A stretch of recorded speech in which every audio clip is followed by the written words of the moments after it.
Empezaremos con la primera, con la primera disertación, en este caso de los primeros auxilios, ¿les parece? Esto ya va más abocado a lo que son varios casos, situaciones en las que ya prácticamente nos encontramos frente a situaciones reales prácticamente de primeros auxilios, situaciones a veces que se dan en el diario vivir, en la casa, en la calle, en cualquier lugar, ¿no? Entonces, después de lo que habíamos visto ayer como parte teórica, tal vez de más o menos reconocer cómo es algo normal, anormal, etcétera, y algunas cualidades o características de estos primeros auxilios o los problemas de las emergencias, principalmente cuando hay primeros auxilios. Vamos a empezar primero con el tema de las hemorragias. Una hemorragia principalmente se va a presentar como la pérdida de sangre debido a una herida externa o interna. Externa puede ser una herida, puede ser un corte, pueden ser sangrados nasales y sangrados por los orificios naturales. En este caso vendrían a ser el ano, los ojos, la boca, obviamente la nariz, etcétera, ¿no? Las hemorragias internas no son visibles, son situaciones sanguínea, donde no se pueden observar y estas se pueden presentar principalmente por golpes o por caídas, atropellamientos, etcétera. A ver. Vamos a admitir a alguien más que esté ingresando. Ahí está. Buenas tardes. Ahí está. Continuando. Aquí tenemos unos ejemplos. Van a disculpar un poco con las imágenes, tal vez. Estas son las comunes que se pueden encontrar en todo lugar, ya en el internet, etcétera. Pero prácticamente son imágenes que se han visto en la vida real. Esto, por ejemplo, es una hemorragia. Dígame.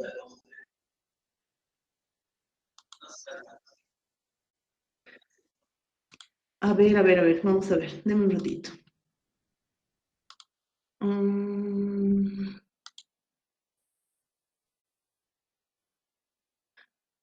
sí, aquí.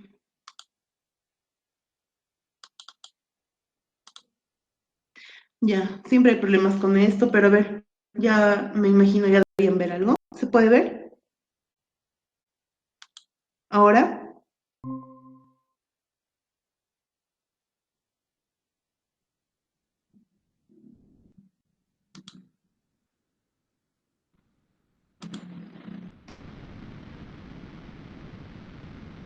Sí se observa, ¿no? Ya. A ver, empezaremos entonces nuevamente. Aprovechando que tenemos ingresos, vamos a iniciar de nuevo. Como les había dicho, esto de las hemorragias netamente son pérdidas sanguíneas, ¿ya? Una pérdida de sangre en gran cantidad o en pocas cantidades ya es una hemorragia. Este tipo de hemorragias pueden clasificarse en internas o externas.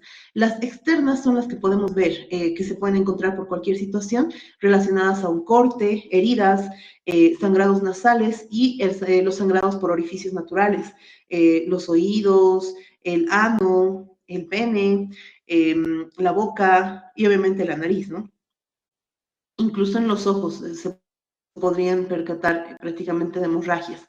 En el caso de las hemorragias internas, no se pueden observar, porque estas suceden dentro de la cavidad, ya sea torácica o dentro de la cavidad abdominal.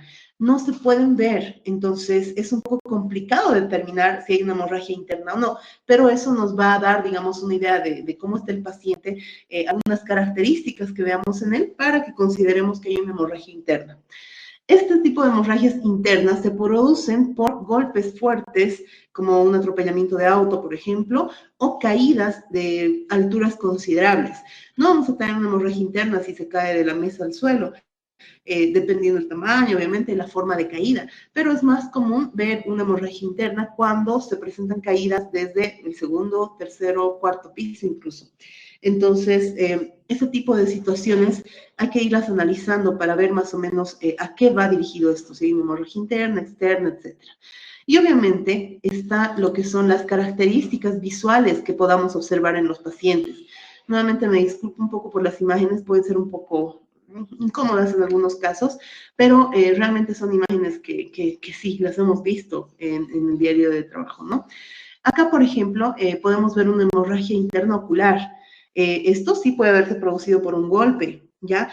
Pese a ello, mucho tiene que ver si el paciente está activo o no está activo, si hay pérdida de conciencia o no, etcétera. En este caso, el paciente está con pérdida de conciencia, está echado, no se para, si se fijan hasta los ojos los tiene cerrados, y lo más importante, hay un sangrado nasal, que es lo que podría también preocuparnos. Deja aquí en la mesa un poco y obviamente por el orificio nasal que anda fluyendo bastante, de forma constante. Esta imagen es una imagen abierta, prácticamente de una intoxicación por un warfarínico. Un warfarínico es el compuesto principal de un raticida. Los raticidas tienen un compuesto principal que produce una hemorragia general. Entonces aquí no ha habido un golpe, no ha habido una caída, ha sido una hemorragia interna donde ha habido ruptura de vasos sanguíneos desde los más pequeños hasta los más gruesos que han podido provocar una hemorragia y una vasodilatación, obviamente, y bajo la piel, que ha provocado esta hemorragia bastante seria y agravada, obviamente, en la piel, hasta la parte interna y externa. Algo que les había comentado el día de ayer, les había hablado acerca del tipo de mucosas. Eso nos va a poder ayudar a identificar un cuadro de hemorragia. ¿Ya? Por ejemplo, si vemos unas mucosas amarillas, no nos va a hablar tanto de una hemorragia, pero sí podríamos relacionarlo, porque en realidad, si se fijan aquí, la mucosa es prácticamente amarilla, no hay tanto contenido sanguíneo, entonces ya es preocupante. Acá cianótica, un poco azul, morada, no me parece algo, más me parece algo respiratorio, no tanto hemorrágico. La mucosa normal es un rosado fresco, un rosado tenue, etcétera, ¿no? Entonces, no me corresponde a un tema de hemorragia. La congestiva, demasiado oscura, demasiado rosado oscuro. Esta es la que nos preocuparía, una mucosa completamente pálida. Ni siquiera se presenta como un rosado tenue, se presenta un color pálido blanco. Esto sí nos podría indicar un cuadro hemorrágico, interno en este caso. Obviamente tenemos un paciente que termina cayéndose, no sé, de una altura considerable y de repente vemos unas mucosas de este tipo, pues ya nos podría preocupar y podríamos considerar ya un cuadro hemorrágico. Ante un cuadro hemorrágico hay dos situaciones, el qué hacer y el qué no hacer. Principalmente si hay una hemorragia bastante visible, principalmente o algo que tengamos a la disposición y generar presión y mantenernos ahí, no levantar y ir desempapando, etcétera, no. Se mantiene la gasa y ahí se la va presionando.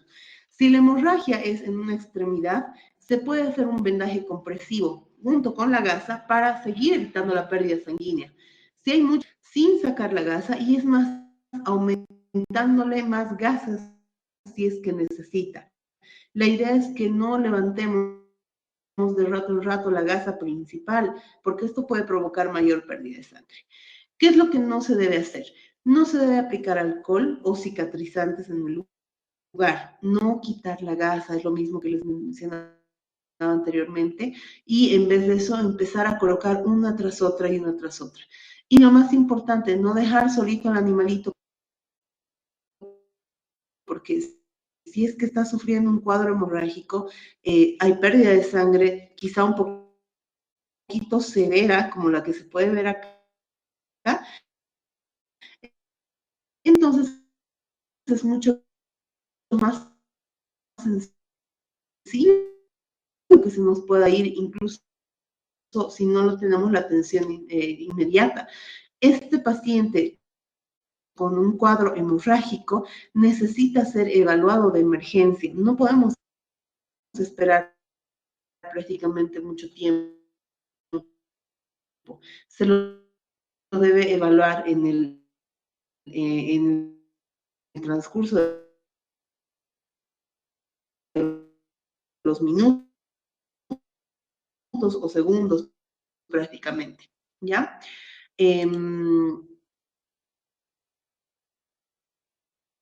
A ver, vamos a continuar aquí con otra. En este caso, Con las lesiones osteoarticulares, esto es algo muy común que vemos. ¿Qué es lo que ha sucedido antes de tener una lo que nosotros esto? Entonces ya nos es un poco complicado prácticamente ver de apoyarlo o indagar más o menos qué es lo que ha podido suceder. Aquí nosotros vemos a un perro con cojera o incluso con este tipo de lesiones se presentan en huesos, en articulaciones, principalmente por golpes, caídas o atropellos. Lo que yo más he visto son atropellos, lastimosamente en nuestra ciudad, por la forma en la de este tipo y los que sufren más son los perros. Las características de esto principalmente es la cojera, imposibilidad de mover la extremidad. Los perros, y me voy a prácticamente a pegar un poco a los perros, porque el gato no demuestra tanto este tipo de lesiones.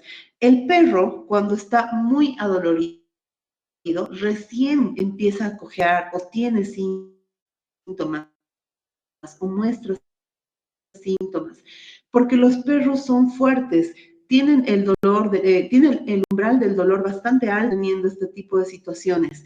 Eso no quiere decir que no tengan una lesión muy severa. Cuando ellos ya empiezan a cojear o mostrar.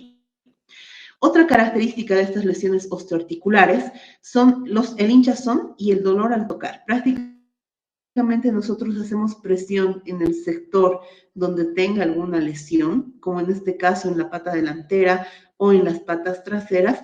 El animalito generalmente quita la pata, no deja tocar. Nosotros percibimos calor, dolor en el lugar, hinchazón inclusive, entonces peor si va acompañado de una herida. Tenemos que tener mucho cuidado al momento de evaluar también eso. Posiciones anormales del miembro. Aquí se puede ver, por ejemplo, él está solamente doblando de la manera normal. Posiblemente este animalito sí tenga solamente un proceso inflamatorio. Este de acá, por la posición que toma y está adoptando, quizá tenga algo mucho más serio, porque ya no es una posición normal. Aquí ya vemos una posición un poco más incómoda, más dificultosa incluso para caminar. Entonces ahí ya podemos ver, como les había dicho el día de ayer, indagar, evaluar de lejos aproximadamente qué es lo que está pasando con este paciente, si es que es algo muy serio o si es algo quizá más fácil de manejarlo. A ver, aquí tenemos, vamos a admitir a otra persona.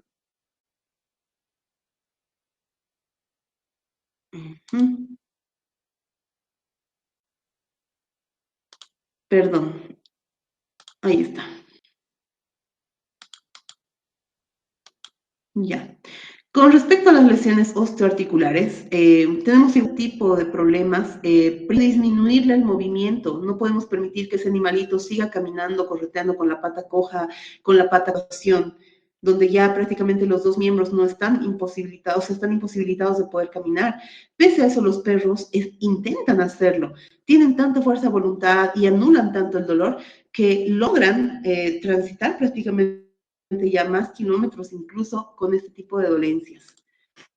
Una toalla, una tabla rígida, algo que no permita tanto movimiento en el animalito, porque un mal movimiento sabe la forma en la que se lo vaya a manejar. Entonces, la forma más común y práctica es usando algo rígido. Una toalla o y evitamos que pueda salir o saltar. Ahora, una tabla, que es otra opción, igual se la puede utilizar, pero hay el riesgo de que el perrito, por el dolor, por la ansiedad y los nervios, pueda saltar de la misma. Entonces, ¿no? Y lo que tengamos a la mano. En manos se manejan lo que son estas camillas. Estas camillas permiten, obviamente, la rigidez del paciente, además que el humano tiene una posición muy distinta a la del perro y se lo puede transportar más fácilmente. Después de observar este tipo de lesiones, se lo debe llevar al veterinario, porque ya es el veterinario quien va a determinar a qué grado tiene la lesión. Esta podría ser una fractura crónica, esta quizá no, pero esta se podría mejorar en 1 o 2 días, esta tal vez no. Entonces, el veterinario es quien va a evaluar este tipo de situación. Con respecto a dar el hueso o hacer tracción, es algo que se ha visto en películas, es algo que se ha visto en series, en dibujos, donde la gente que está expuesta a este tipo de cosas hace ciertos movimientos y nuevamente, como podríamos provocar mayor daño en el transcurso o en la mejora de este animalito. Entonces, no es correcto hacerlo. Tal cual está, tal cual tiene llegar a la veterinaria. Obviamente, por demás está nuevamente recomendarles que cuando tenemos este tipo de lesiones ya un poco crónicas, también dolorosas principalmente, se deben tomar los medios necesarios para la sujeción, porque nos puede morder por el dolor y la incomodidad que siente. Entonces, mucho cuidado cuando tengamos un tema de estos. Así sea un perro que está cojeando solamente de una patita, puede estar muy adolorido y peor si no nos tiene la confianza, nos puede agredir también. Ah, aquí algo importante, naciones bebidas, conveniente, etcétera, pero la mayoría no lo hacen, no lo hacemos, es porque es mejor cuando llega al consultorio. Ahí se evalúa y se procede ya sea a una sedación, a una anestesia, una relajación básica, analgesia básica igual, ¿no? Entonces, dependiendo de la situación en la que llegue el paciente.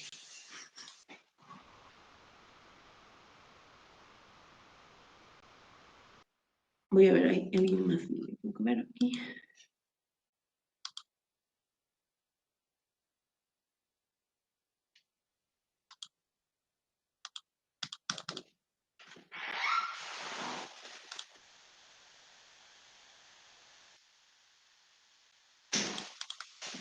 Una consulta. Está Noelia Polo, por si acaso, ya eh, ingresada al grupo. Sí, doctora, buenas tardes, gracias.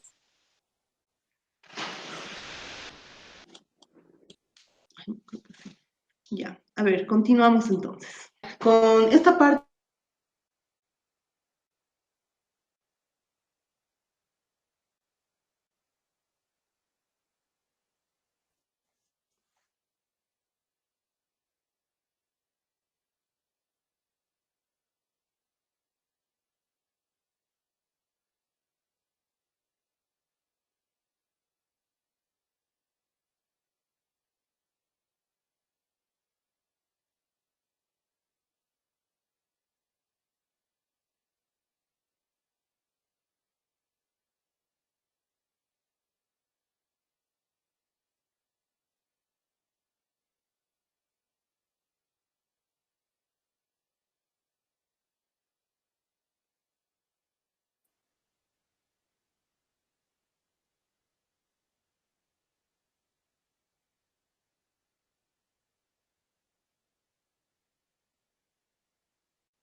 demasiado caso, que tienen en su cuna, que son sus medicamentos diarios, ¿ya?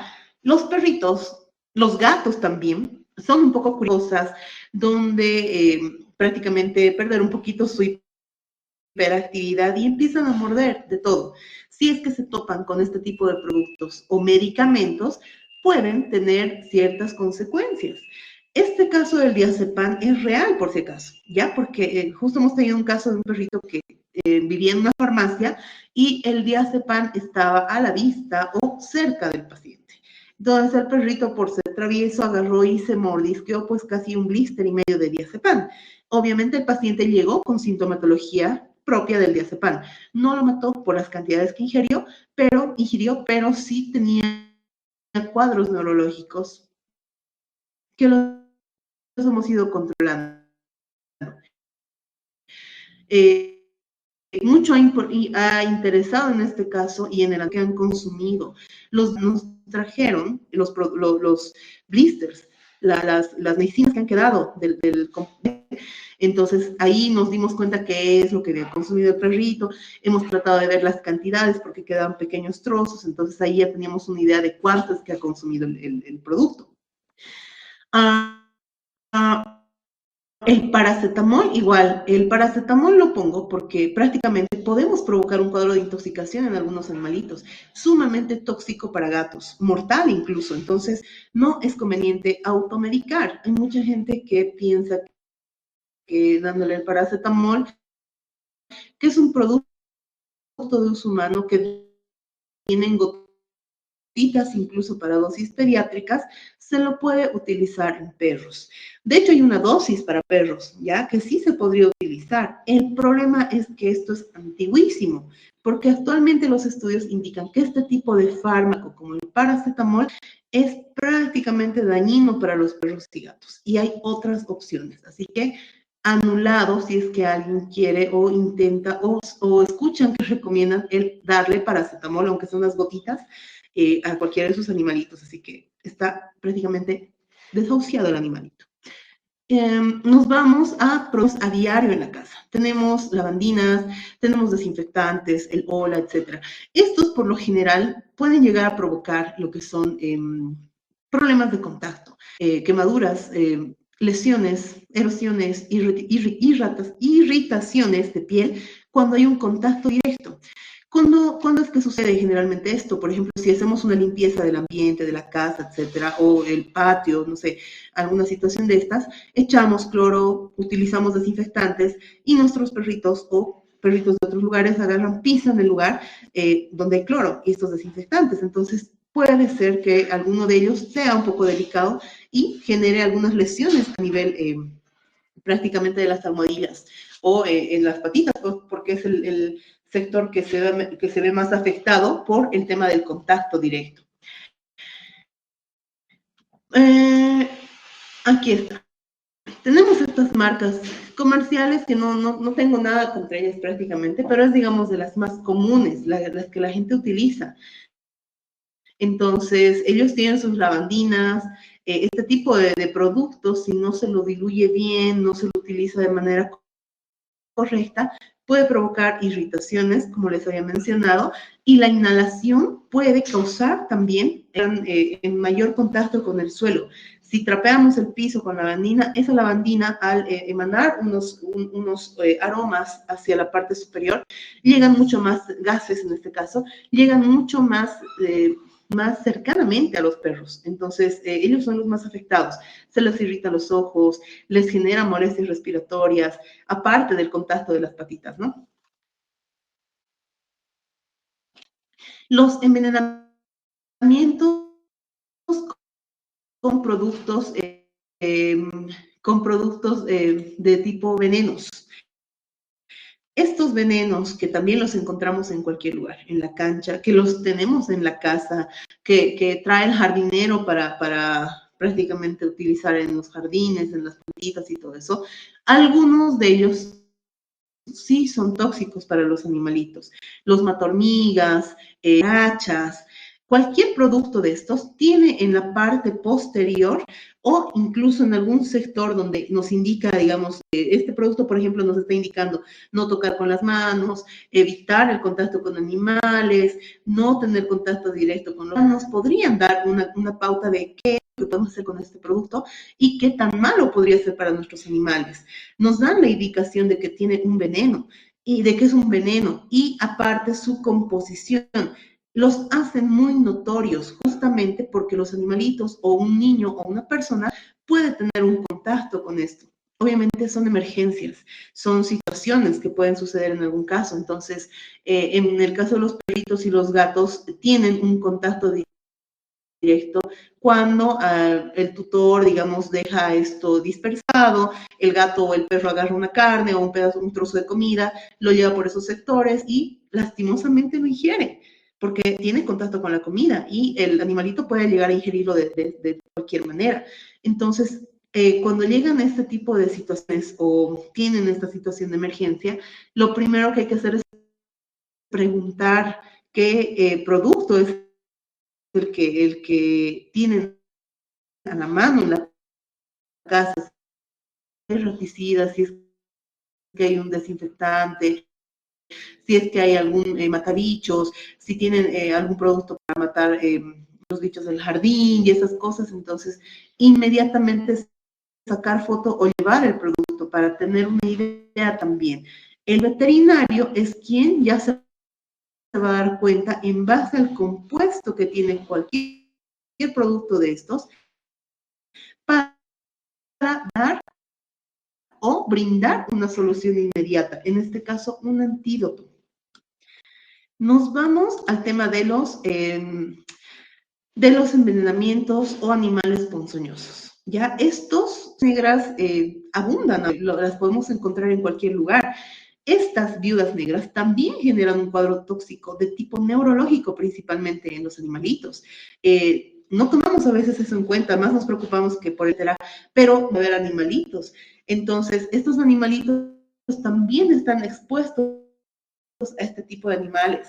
Las abejas principalmente son las que cometen mayores problemas con los perritos o gatos porque están ahí, tenemos árboles de limón y los perritos van por ser curiosos y no falta la abeja que también por instinto natural se defiende, etcétera, entonces llega a generar una especie de picor al perrito o al gato y les provoca cuadros ya de tipo tóxico. Muchas veces letales u otras veces más controlados o leves. Así que mucho depende los antecedentes que tengamos. Esto de las serpientes no es algo común en nuestro medio, en la ciudad, porque principalmente no todas las serpientes son venenosas. Hay un grupo o clasificación de serpientes que sí son venenosas. Hay otras que no lo son, pero aquí en la ciudad, por ejemplo, no es común ver este tipo de serpientes. Sí hay serpientes o pequeñas, se podrían encontrar en las lejanías de la ciudad. Estas generalmente se las pueden encontrar en campos, sectores agrícolas, que no está muy lejos tampoco. Por ejemplo, qué sé yo, podría ser un lugar no tan lejano, cercano, Vinto, Sipe, son lugares en los que, quién sabe, y sí podríamos tener algo de esto. Pero es muy poco probable. No es tan común, pero es parte de lo que son los animales ponzoñosos que provocan también problemas en nuestros animales, en pacientes caninos. Entonces, no es algo, obviamente no es común, pero sí es algo que puede presentarse en alguna situación.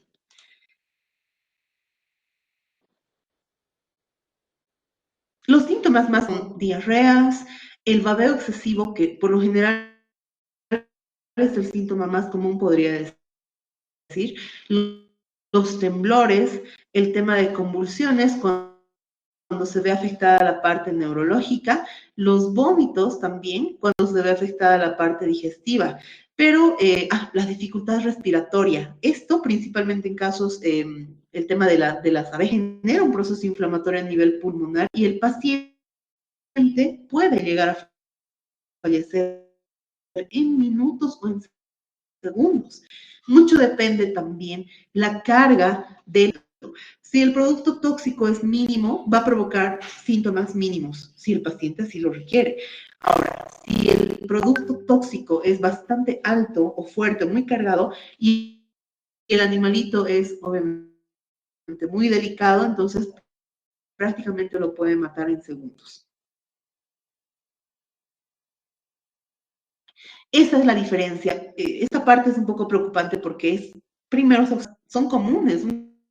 Una diarrea, vómitos podemos encontrarla en cualquier situación, de haber comido algo mal, en mal estado, una intoxicación, pero el babeo excesivo, los temblores, las convulsiones cuando se ve alterada la parte neurológica, podría ser una posibilidad. Voy a mostrarles una imagen, a ver, aquí tengo, sí, en la parte baja tenemos unas imágenes con respecto a un shock anafiláctico por ejemplo negra. Las viudas negras cuando generan picor en los perritos o en los gatos, lastimosamente no nos pueden decir qué es lo que ha sucedido, pero en el lugar del picor se genera un proceso inflamatorio crónico, genera un cuadro neurológico, el paciente no puede caminar porque prácticamente es mucho el dolor que se percibe en el momento. Que aparentemente lo que se tiene que hacer es identificar la sustancia que ha consumido y cuándo ha pasado, porque no es lo mismo que me digan, ay, sí, ha comido veneno hace un mes y tal vez sea ese el motivo, no. Esto, por lo general, este tipo de cuadros de intoxicación y envenenamientos suele pasar en el transcurso de las horas, horas o minutos. En la mañana estaba muy bien, jugaba, comía, correteaba, y en la tarde de repente se puso muy mal. Y de paso tiene babeos, tiene cuadro neurológico, etcétera. Entonces, esa es la situación prácticamente de un cuadro de envenenamiento. O de una intoxicación, o etcétera, ¿no? No inducir al vómito sin ninguna indicación, porque el animalito puede haber ingerido algo tóxico e irritante.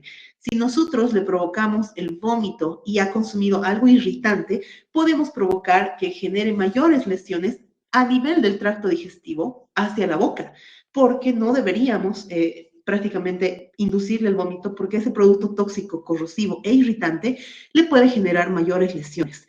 Por eso es muy importante tratar de ver cuál es la sustancia que ha consumido o que ha estado en contacto posiblemente con ellos. Para la casa, un desinfectante de piso, o si hay familias que trabajan con compuestos tóxicos, o de repente los organofosforados que son comunes también, son restos de cenizas, los petardos, ahora que se viene de San Juan, por ejemplo, sí o sí tenemos casos de problemas de intoxicación porque estas cenizas que se liberan, que se botan hacia el cielo, caen a los patios de las familias, los perros agarran su comida, están llevando a un lugar, llevan a otro, de repente ese alimento choca con estas cenizas, el perro ingiere, obviamente sin querer, y le puede provocar un cuadro de intoxicación. Suele también pasar, nos ha sucedido. Una vez que tengamos la identificación en lo posible del producto que ha podido consumir o ha tenido contacto, tratar de llevar el envase al veterinario o por lo menos tomarle una imagen o fotografía para que así tengamos una idea más o menos de qué es lo que ha podido tener contacto con el animalito. Mantener el reposo. Un animalito con esta situación no debería tener mayor actividad, más corretear o estar libre, etcétera, en la calle. No, porque al tener un síntoma como, por ejemplo, un babeo o convulsiones o temblores, corre el riesgo de sufrir más daño fuera de algún lugar, de alguna propiedad, porque si está con convulsiones, etcétera, o pérdida de movimientos, control, etcétera, puede hacerse atropellar incluso en la calle. Entonces, es mejor tenerlo resguardado en algún lugar hasta que lo podamos llevar al veterinario o podamos ver de brindarle otro tipo de atención. No hay muchas cosas que se puedan prácticamente no hay muchas cosas que se puedan prácticamente administrar a estos animalitos porque es un poquito peligroso dependiendo qué tipo de veneno es el que ha consumido. Con reducir cualquier sustancia tóxica como las que hemos visto por acá, los raticidas, etcétera, pero no es un antídoto, no es un antídoto, entonces es muy probable que solamente ayude a reducir la carga del tóxico hasta que podamos ayudarlo de otra manera en el veterinario. Es el veterinario quien les va a dar autorización. ¿Qué no hacer en estos casos? No dar leche, porque se dice, se cree que la leche le genera una desintoxicación natural, pero hasta que eso pase, a veces en vez de ayudarlo lo hacemos peor. El aceite o el carbón activado sin la orientación del médico veterinario. Y no esperar a ver que se le pase solo. Hay muchos cuadros de intoxicación o envenenamiento con los productos que les había mencionado anteriormente que esperan a ver qué es lo que pase más tarde. Veremos un ratito. Cuando los minutos son importantes muchas veces. Entonces, a mayor atención inmediata cuando hay tóxicos envenenamientos, podemos sacar adelante al animalito. Caso contrario, dejamos pasar mucho tiempo, es más peligroso. Acá vamos a ver unas imágenes típicas de un cuadro de intoxicación. Esta, por ejemplo, se puede parecer a un moquillo incluso, porque hay cuadros convulsivos. Por eso es que el médico veterinario es quien va a definir qué es lo que realmente está pasando. Aquí vemos a este paciente con una celorrea o babeo prácticamente excesivo, pero si se fijan, no hay pérdida de conciencia, está tranquilo, pero hay babeo. Va a depender de qué nos indique el médico, que es el tutor, si es que han tenido contacto con algún producto, etcétera, ya nos da una idea. Aparte de los controles comunes, como son las mucosas, etcétera, ¿no? Que les habíamos indicado anteriormente. Esto es el cuadro típico de una picadura de abeja, prácticamente investigativos. Y por ese tipo de reacciones es que ellos van y van a hociquear prácticamente las abejas y ellos van y mueven la cabeza acercándose, intentando olerlas. Y es ahí donde la abeja agarra y les pica generalmente por un sector de la cara. Es lo más común ver una inflamación de estas, un edema de estos, por una picadura de abeja en este sector, en la cabeza. También se ha visto en las patas, porque los perros van igual y tratan de golpear a las abejas y es ahí donde se presentan los procesos inflamatorios. Este caso, por ejemplo, se lo ha visto o se lo puede observar en un cuadro intoxicativo por órganos fosforados. Estos productos, los matormigas, los insecticidas, esas, si el perro estaba muy bien, casi seguro que el paciente pueda tener un cuadro de intoxicación, hasta que el médico veterinario demuestre lo contrario. Pero es como les había dicho, en la mañana el perro estaba muy bien y para la tarde llegan a la casa y de repente ven al perro con convulsiones. Entonces, ya no es normal, no es correcto. Esas son las formas para diferenciar más o menos la enfermedad.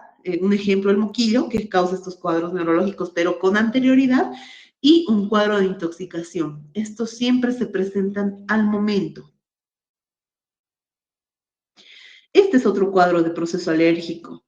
Si se fijan, estas ronchas que se le empiezan a generar en la piel, aparte de la inflamación en la cara, sí, animalitos tienen una sustancia tóxica en sus aguijones, etcétera, que provocan un proceso inflamatorio.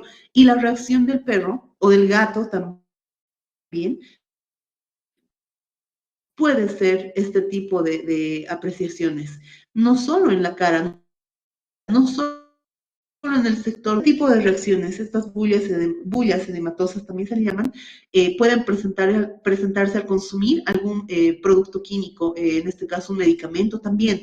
Entonces ya son cosas pues que mucho hace el conversar con el tutor y el veterinario para poder determinar qué es lo que ha sucedido o qué es lo que ha pasado. Aquí tenemos otro cuadro en el que podemos evaluar el tipo de baba, ¿no?, que está liberando este paciente a comparación del anterior. Aquí ya es menor la cantidad, el paciente no tiene un buen aspecto al poderlo observar, entonces podría ser también un cuadro típico de una intoxicación. Esta, por el chocolate. Como les había dicho, mucho depende del tipo de chocolate que consuma, ¿ya? Chocolates comunes, conocidos, marcas comunes, el Bonobón, Sublimes, Privilegios, etcétera, cualquier chocolate que nos compramos en la esquina, estos no son tan cargados, no tienen una composición tan tóxica como para causarles este tipo de severidad. Entonces, obviamente no quiere decir que no les haga, que les haga bien, les hace también daño, porque cualquier chocolate es contenido graso y ese contenido también les va a provocar cuadros digestivos, solo que va a depender mucho la gravedad o la cantidad, mejor dicho, del chocolate. Hay gente que viaja, se viaja a Europa, se viaja a Argentina, se traen chocolates. Los chocolates suizos famosos que mucha gente se trae, estos, por ejemplo, tienen una carbonina bastante alta o cacao bastante concentrado, o dicen 100% cacao. Esos sí son bastante severos. Y perros como este, por ejemplo, no perdonan y se comen este tipo de cosas. Aquí sí nos puede causar cuadros tóxicos por el chocolate muy severos. Esto es importante que se tenga que también evaluar en los perros o gatos intoxicados. Estas son situaciones normales en un perro y un gato, ¿ya? Inmediatamente las pupilas se hacen chiquititas, se adelgazan. Pero cuando quitamos la luz, inmediatamente las pupilas se dilatan. Pasa lo mismo si volvemos normal que tienen los animalitos. Pero ya no es normal si a este paciente le ponemos, digamos, la luz en la vista y las pupilas siguen dilatadas. No presenta cambio, ni con la luz, ni con la oscuridad, sigue de atención, porque podría estarse tratando de un síndrome neurológico principalmente, y tiene mucha relación con un cuadro tóxico y de envenenamiento también. Este también es otro tipo de pupilas que a veces se ha visto afectadas prácticamente por un cuadro neurológico. Este tipo de afecciones neurológicas por un cuadro de intoxicación y envenenamiento también se pueden presentar por distintos componentes, como los que les había mostrado anteriormente, las lavandinas, los desinfectantes de piso, los raticidas, etcétera, porque principalmente este tipo de productos causan trastornos neurológicos. Entonces, las pupilas en estas situaciones son muy importantes evaluarlas, ¿ya? Durante un cuadro de emergencia, etc. A ver, acá. Los cuerpos u objetos extraños en vía aérea. Se presenta cuando se produce la obstrucción de la vía respiratoria. Voy a incluir la digestiva también porque puede suceder con huesos, juguetes, pelotas y comida. Todos, desde animales hasta seres humanos, estamos expuestos prácticamente a una situación de estas porque son unas vías bastante fundamentales para vivir.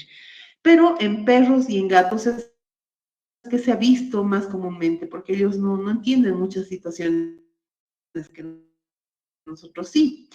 Un paciente que tenga una obstrucción en la vía respiratoria, esta es la parte importante respiratoria que va hacia los pulmones, que puede verse afectada por distintos motivos, ya sea anatómicos o por cualquier objeto, en este caso los huesos, juguetes, comida, etcétera, ¿no? Que son los cuerpos extraños. El animalito puede presentar tos intensa o sin sonido, unos movimientos raros bucales, la boca abierta, bastante pánico y sí pueden presentar babeo. Pero aquí quiero que tomen en cuenta, o sea, estos síntomas, el babeo, por ejemplo, en estos perros con un cuerpo extraño, es también un síntoma de un envenenamiento, es también un síntoma de un cuadro digestivo común. No quiere decir que todos los perros con babeo tengan obstrucción en la vía respiratoria o que estén envenenados. Esto del babeo puede utilizarse en distintos síntomas. Es un síntoma variable según la enfermedad, entonces no se aboca solamente a una enfermedad. Las encías moradas, que es lo que les había explicado en otra diapositiva, moradas o azules, es porque justamente la parte respiratoria principal se está obstruyendo justamente en este sector con algo, con alguna pelota, con algún hueso, con algún juguete y lo que es peor, con alguna comida. Entonces, eso nos puede provocar una sintomatología más grave, como las encías azules o moradas. Y por último, la asfixia. ¿Ya? El animalito intenta sacar algo con sus patas, o sea, muestra síntomas. Por eso es que hay que estarlos vigilando y evaluar antes de actuar, porque mucho depende de qué es lo que va a hacer el perrito en ese momento para poder determinar qué está pasando. Aquí tenemos una diferencia entre lo que es la parte respiratoria de la digestiva. De hecho, no me voy a abocar solamente a los objetos extraños en vía aérea. Esta es la vía aérea, la que empieza por la faringe, pasa por toda la tráquea y llega a los pulmones. Ahí se corta. Esa es la parte respiratoria del perro. En la parte digestiva empieza con el esófago, los intestinos, al colon, recto y al ano. Esta es una vía mucho más larga, pero créanme que hay perros que tienen problemas de atoramientos u objetos extraños en ambas vías. No son las mismas vías, son distintas. Por tanto, hay dos orificios, uno respiratorio y el otro digestivo. Entonces, cualquiera de las dos vías puede verse afectada u obstruida. En el caso de la vía digestiva, si es que hubiera un cuerpo extraño a nivel digestivo y que esté en el esófago, si del esófago pasa al estómago, no hay ningún problema porque de ahí podría eliminarse por la parte intestinal, depende qué objeto también sea, y nos libramos del caso. Pero si es la parte respiratoria, porque se ha visto casos de perros que han ingerido juguetes y han llegado a la parte pulmonar, estamos fritos, porque si llega a la parte pulmonar, no hay cómo se lo pueda operar.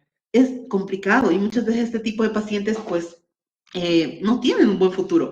Pasa, nos ha sucedido con estos casos. Los más comunes sí son los de la parte digestiva, porque al final se comen huesos, se encuentran huesos en el intestino, que lo operaron del estómago, que le sacaron una piedra, que le sacaron una tapa durazno, es lo que comúnmente se escucha. Pero en la parte respiratoria, como tiene una estructura un poco distinta a la de la parte digestiva, puede obstruirse en cualquier sector. Y lo ideal es que no llegue a la parte pulmonar. Para eso se utilizan práctica o ecografía, son los medios que nos van a permitir evaluar si es que hay algo atorado en algún sector. Aquí podemos ver estas de gatos. Si se fijan, ese espacio tan pequeñito, ese les permite respirar, así como a nosotros. Estos espacios o orificios son los que nos permiten ventilar al organismo. Todo no se ve obstruido por un hueso, porque ese espacio tan reducido se ve obstruido y nos puede causar la muerte. ¿Qué es lo que se debe hacer y qué no hacer en este caso? ¿Qué hacer? Revisar si el objeto es visible y se puede retirar con cuidado. Exactamente. Si hay un cuerpo extraño aquí encima que podríamos retirarlo nosotros mismos en la casa, es una acción inmediata, podemos hacerlo, pero procurar no generar ninguna lesión. Es ideal. Lo principal, llevarlo al veterinario. ¿Qué hacer si es que no respira? Por lo general, si no respira, hay que procurar que el paciente pueda ventilar, porque esta vía se nos puede cerrar fácilmente y se le da unos pequeños golpes en la parte superior, suaves, ligeros, para poder ayudar a liberar algún cuerpo extraño que está ahí dificultando y pueda mantenerse respirando. Cuando hay un cuadro digestivo, por ejemplo, como en este caso el digestivo, se practica una maniobra muy similar a la maniobra de Heimlich. Esta maniobra es la que ayuda presionando el abdomen para procurar que el animal libere. Entonces, eso nos ayuda a mantener tanto la vía digestiva como respiratoria libres. Y sí o sí es un paciente que debe acudir al veterinario, ¿ya? Hay situaciones en las que prácticamente son segundos, tenemos segundos para poder salvar al animalito. Si es que nosotros podemos intentar extraer ese cuerpo extraño porque está obviamente accesible también, hay que hacerlo. Caso contrario, violento al veterinario. ¿Qué es lo que no se debe hacer? No meter la mano sin saber dónde está el objeto. Obviamente, si no vemos el objeto, no tenemos ahí a la vista esto, entonces no vale la pena introducir y buscar y todo eso. En la desesperación pasa. No es correcto hacerlo porque sí podríamos provocarle mayores daños. No perder el tiempo si no se puede retirar el objeto. Hay que irse directamente a buscar ayuda, porque es el veterinario quien verá si se lo ceda al animalito, si no se lo ceda, le practicará movimientos esofágicos, utilizará una pinza, algo para poder extraer ese cuerpo extraño. Aquí nuevamente un ejemplo de un cuerpo extraño en un perro. Esto, odiamos los huesos, odiamos los huesos, porque este es un hueso de pollo. Esto lo hemos visto, ¿ya? Esto es de una página en veterinaria, pero esto lo tenemos la mayoría de los veterinarios porque lastimosamente es algo común. Y esto se puede llegar a atorar así, porque son huesos con punta, rotos, obviamente con astillas, que pueden llegar a clavar en ese sector. Y esto puede provocarle una falta de respiración al paciente. Quizá no se muera, pero sí muestra cierta incomodidad. Entonces ya no es correcto, mejor dicho, no es correcto no asistir al veterinario porque esto no está tan sencillo de extraer. Ya lo hemos visto, pero el veterinario ya es quien podrá utilizar técnicas y herramientas para poder sacar algo como esto. El rayos X, por ejemplo, nos permite la observación de un cuerpo extraño, ¿ya? Igual la ecografía, pero son dos métodos que nos van a permitir evaluar si esto está en la vía digestiva o si está en la vía respiratoria. Y ya va a depender de dónde esté el objeto de vía oral.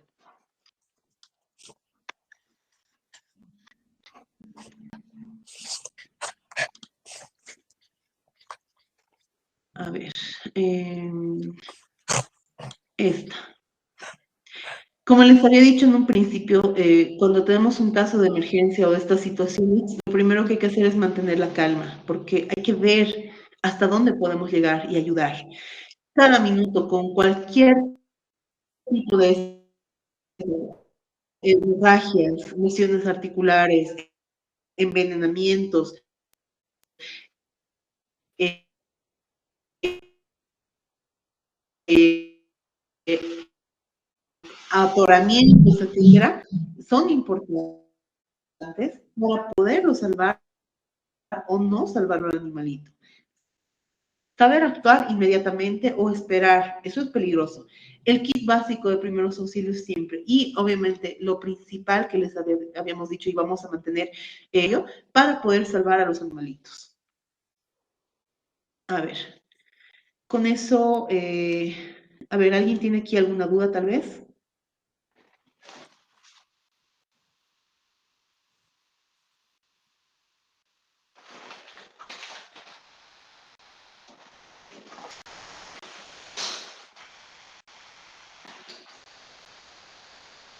¿Se ha entendido esta parte?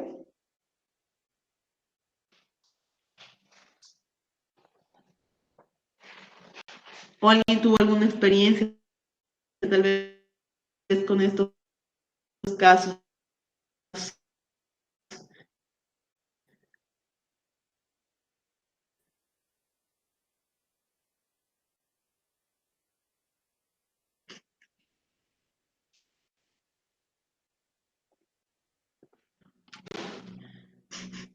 Diapositiva entonces.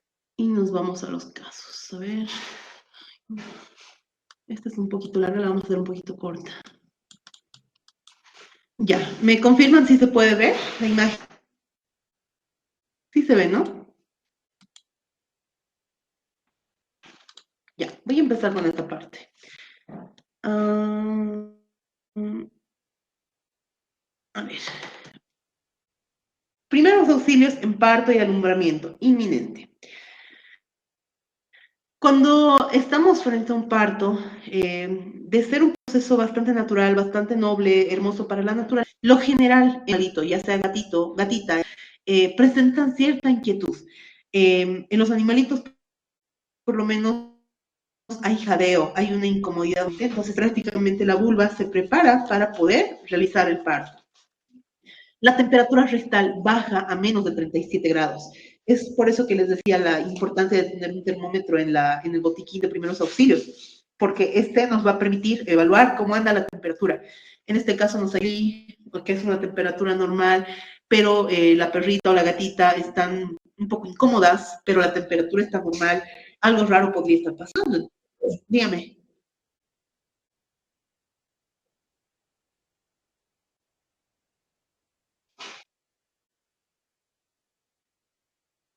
¿Qué pasó?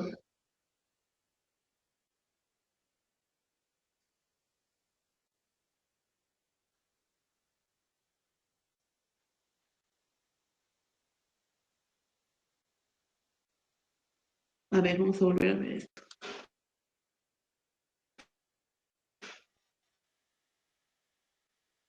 Ahora,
ya, a ver, ahora.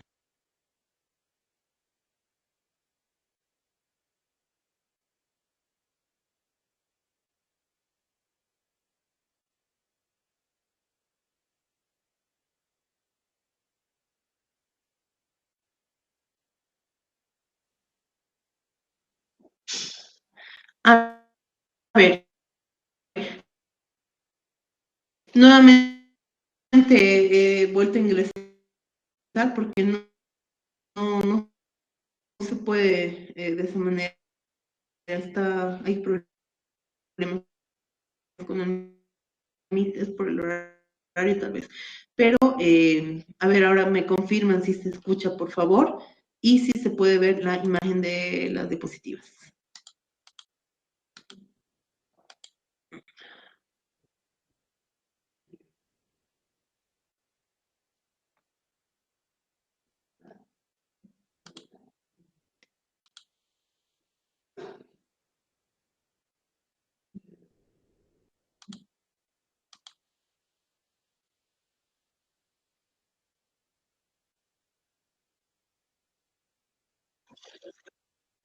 Ya, entonces continuamos.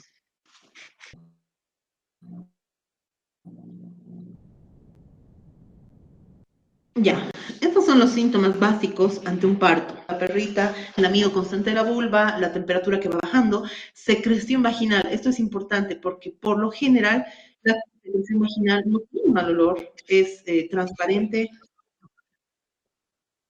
Ay, no, a ver, ahora sí.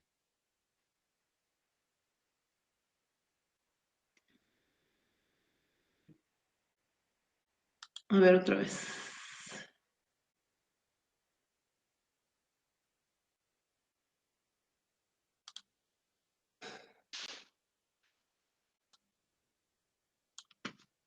Ya, me imagino que ahora sí.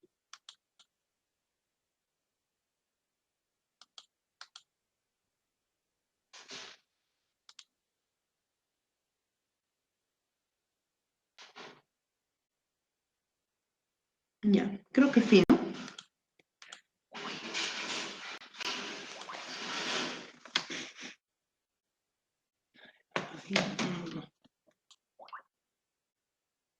Ya. La secreción vaginal es importante en estos casos o situaciones porque podría tornarse de ser verdosa, transparente, a una que tenga muy mal olor, que venga con sangre, que sea de muy mal aspecto o característica. Entonces ya nos llama mucho la atención. Hay que ver y tratar de identificar lo que es normal y lo que es anormal. En general, el parto tiene unas 4 fases prácticamente. En este caso, la primera fase va a ser la preparatoria y es la que nos da las señales de que el parto está por iniciar. Si se pueden fijar acá, por ejemplo, es una vulva, está en pleno desarrollo, no hay ningún tipo de secreción anómalo y acá obviamente la paciente que está pues con una barriga que está a punto de explotar porque ya no puede más y está bastante agrandada, justamente porque los cachorros también ya están en proceso ya de término, entonces se ven esos cambios en su anatomía, en las glándulas mamarias, en el comportamiento y lo que principalmente nos fijamos es la descarga vaginal o cómo anda la vagina en esos momentos. La siguiente fase viene a ser el parto como tal, el parto activo, donde se nos dilata, en este caso la vagina, genera una dilatación y posteriormente una expulsión de una bolsita donde va a estar el cachorro. El parto en sí se va a dividir en dos fases, como les había mencionado, la dilatación y la de expulsión.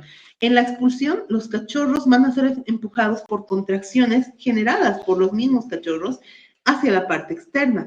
Y es aquí donde el dueño debe estar atento a las complicaciones que puedan presentarse, o el tutor o quien esté pudiendo dar la asistencia. Porque la perrita puede no tener contracciones, o en el peor de los casos puede tener contracciones excesivas y no haber ningún cachorro. Eso puede ser un problema. Cuando no hay contracciones, por ejemplo, después de 2 horas o más, es una complicación. Entonces, por lo general las contracciones suelen ser cada media hora, cada 15 minutos, pero aumentan cuando el cachorro va a ser expulsado. Y esto sucede casi cada media hora. Entonces, si pasan 2 horas, 3, 4, 24 horas que la perrita deja de tener contracciones, no tiene ningún cachorro, ya se puede considerar un cuadro de emergencia o asistencia inmediata. La dificultad para expulsar al cachorro o a los cachorros mucho tienen que ver con la posición incorrecta o equivocada de cómo esté el cachorro o cómo esté dispuesto el útero. Entonces, esto nos podría dar una pauta o señal de cómo va a ir ese parto. Acá, por ejemplo, tenemos 2 posiciones normales en las que un cachorro, una buena normal y otra en la que no debería nacer un cachorro. Esta es la posición normal, ya sea de perro, de gato o de cualquier especie, la posición es esta, craneal, con el cráneo hacia abajo, las patitas igual en esta posición. Ya viene a ser anómala o anormal cuando viene en este tipo de posición. Pero aparte de ella, hay otro tipo de posiciones. Este es un cuadro general en terneros, pero este tipo de esquema se adecua prácticamente a todas las especies, caninos, felinos, etcétera, en este caso mamíferos. Esta es la posición normal, correcta, con el cráneo hacia adelante y las patitas delanteras. Esta ya es anómala, donde tiene las patitas traseras por la vía de expulsión, ya es incorrecta. Aquí con el cuello a un costado, acá con el cuello introducido hacia abajo, acá con una muy mala posición en la que sus patitas están introducidas hacia el tórax, acá malísima posición y esta mucho peor y más complicada porque son 2 que vienen en una misma bolsa. Entonces ya son distintas complicaciones que se pueden ver en un cuadro o un parto incómodo o peligroso en una perrita o en un gatito.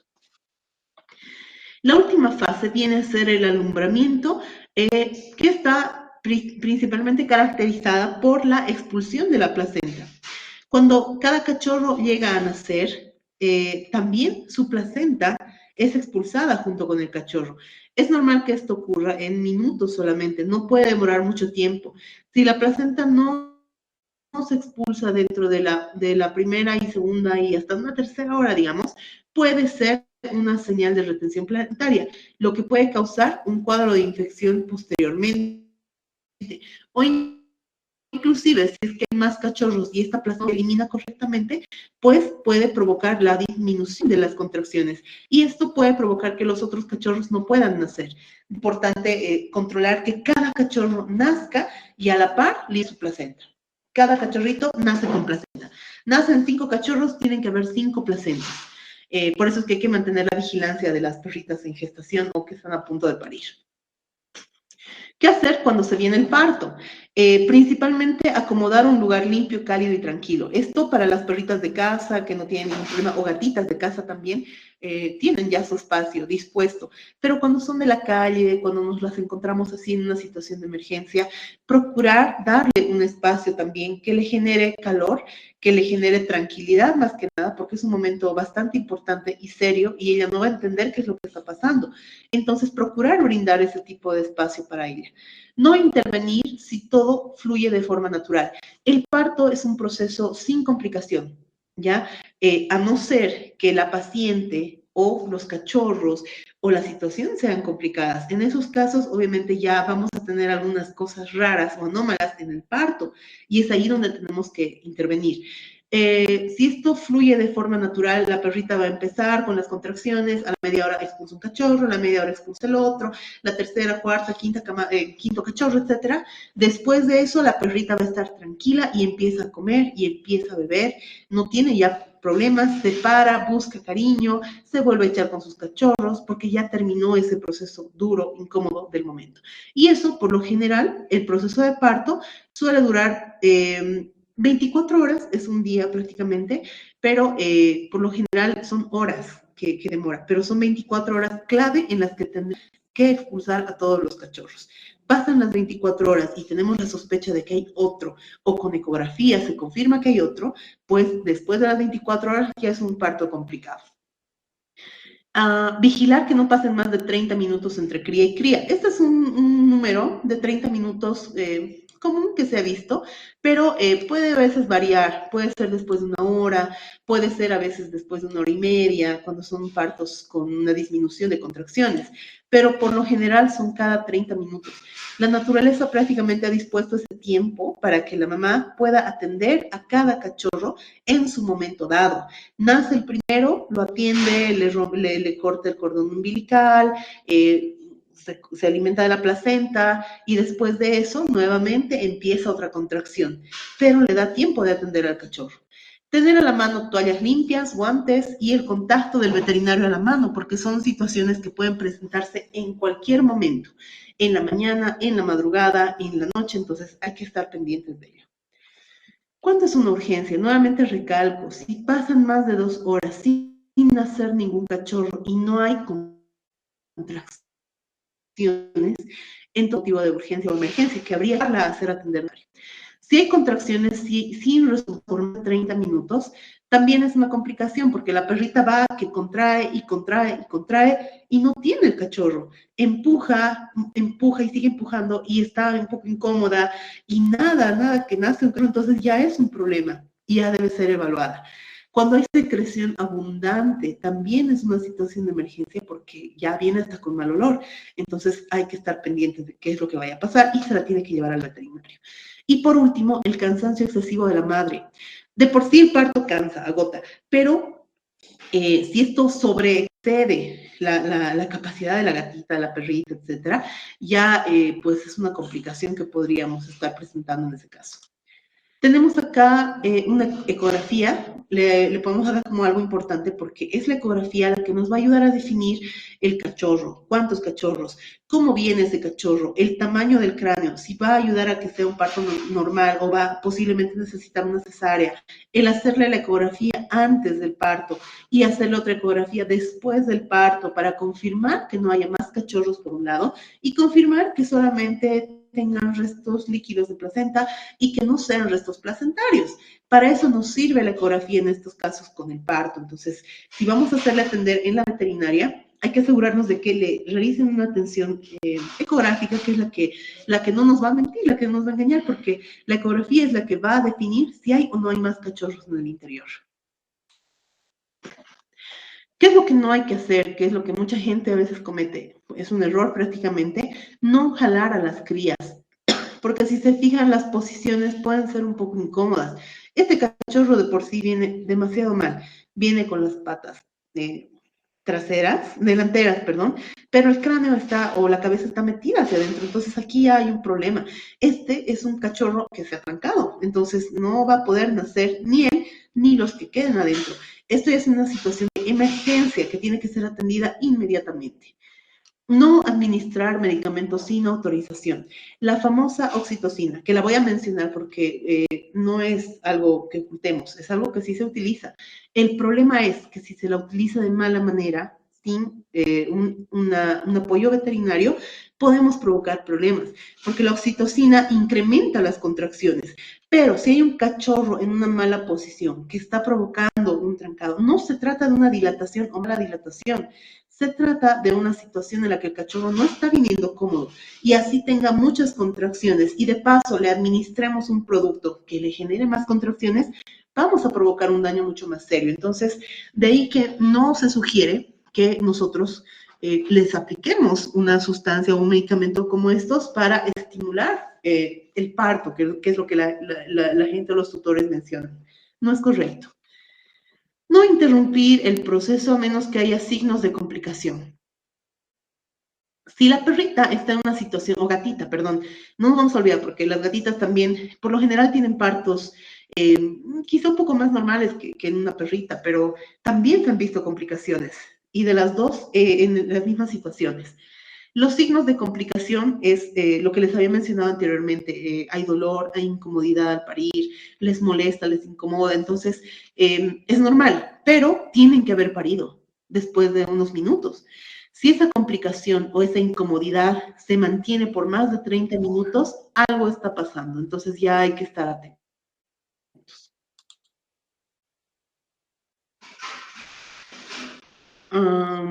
Después, a ver. Eso con respecto al parto. Vamos a ir a la parte de quemaduras. Voy a tomar también el tema de la electrocución porque puede llegar a formar quemaduras o generar quemaduras, ya sea de primer, segundo, tercer grado. ¿Qué es lo que pasa con esto? Una electrocución es un accidente que puede ocurrir en cualquier lugar, ya en la calle, en la casa, porque hay un contacto directo con estos cables eléctricos. Entonces, ellos están expuestos, no solo los niños, ¿no? Los animalitos también están expuestos a este tipo de accidentes. En la calle es lo más común, en lugares donde hay, digamos, caídas con árboles, que me tumban los postes, o lo que ha pasado últimamente en las noticias, donde se ha visto que han habido perros que han sido electrocutados por estar cerca a un poste con conexión eléctrica o incluso cables sueltos en plenas plazas, etcétera, ¿no? Entonces, eso ya es parte muy mala, digamos, del servicio que generan ELFE, por ejemplo, ¿no? Que deberían tal vez controlar esa parte porque los perros son, o sea, estos cables para los perros son un peligro y mucho más para los niños. Este tipo de situaciones han provocado la muerte de niños y han provocado la muerte también de perros. Otra cosa es que no se la menciona comúnmente. Este tipo de accidentes pueden causar quemaduras leves o graves. También pueden causar dificultades respiratorias y obviamente las peores, el paro cardíaco, que es lo que primero sucede cuando la carga eléctrica es bastante alta. Entonces ahí mucho ya no se puede hacer. Es de respuesta inmediata, porque hay que atenderlos de manera inmediata, llevándolo al veterinario en este caso. Las causas más comunes de este tipo de accidentes se puede diversificar en porcentajes. La mayor cantidad de accidentes es por mordedura, por cables. Los perros muerden los cables y tenemos un valor bastante alto. El 30% de la exposición a tomas de corriente, lo que pasa en los parques o en estos lugares. Dispositivos defectuosos, a veces vemos un cable que está en mal estado, a veces lo cambiamos, a veces no. Y el agua cerca a esos dispositivos eléctricos que encima están defectuosos. Pero el mayor riesgo o la mayor complicación que se ha visto son las mordeduras de los cables, de los perritos que viven en casa o gatos también, y están expuestos a ese tipo de accidente.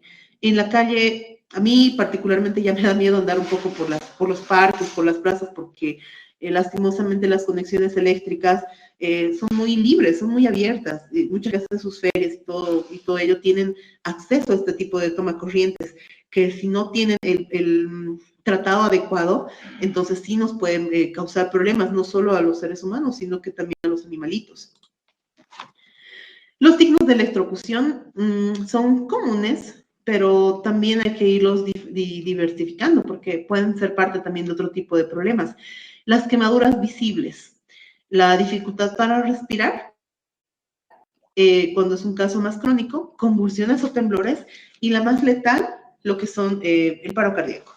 Ahí prácticamente no hay mucho que hacer, es lo más común, son los signos más comunes que se han visto con un tema de electrocución en estos animalitos.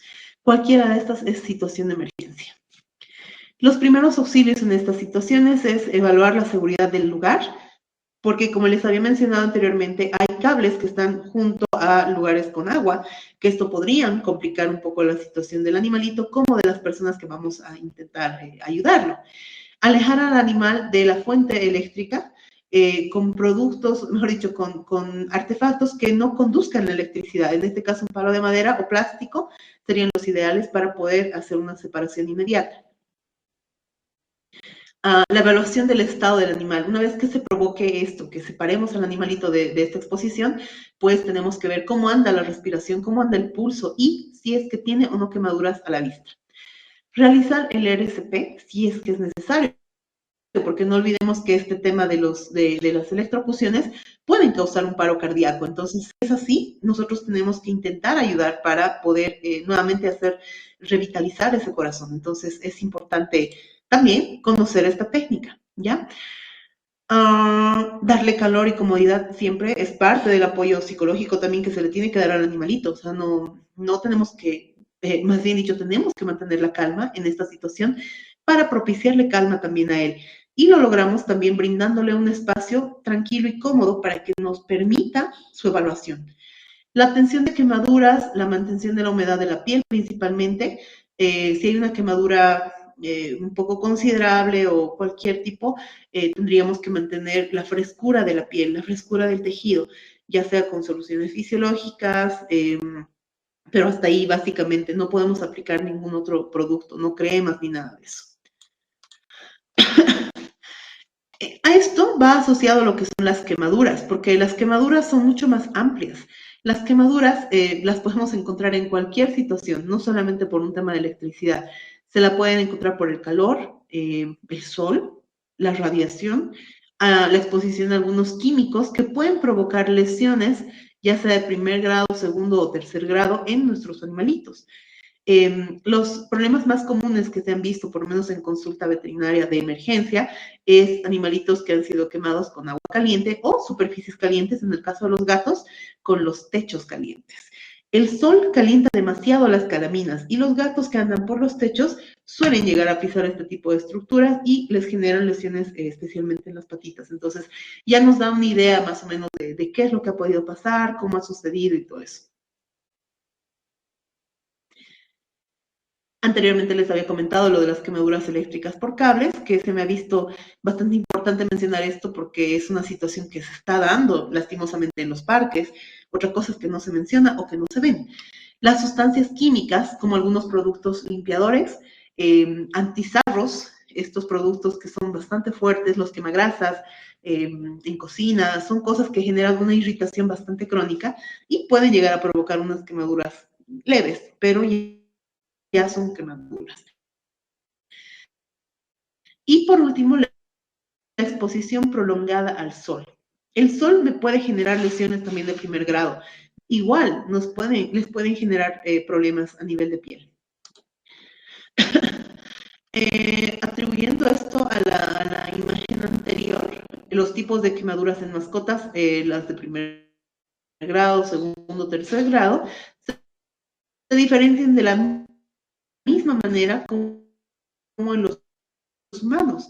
Las de ir abarcando otros sectores, ya llegan generando lesiones mucho más internas, y lo que son las quemaduras de tercer grado ya casi llegan prácticamente llegan a la parte muscular, destrozando lo que es la primera porción de piel.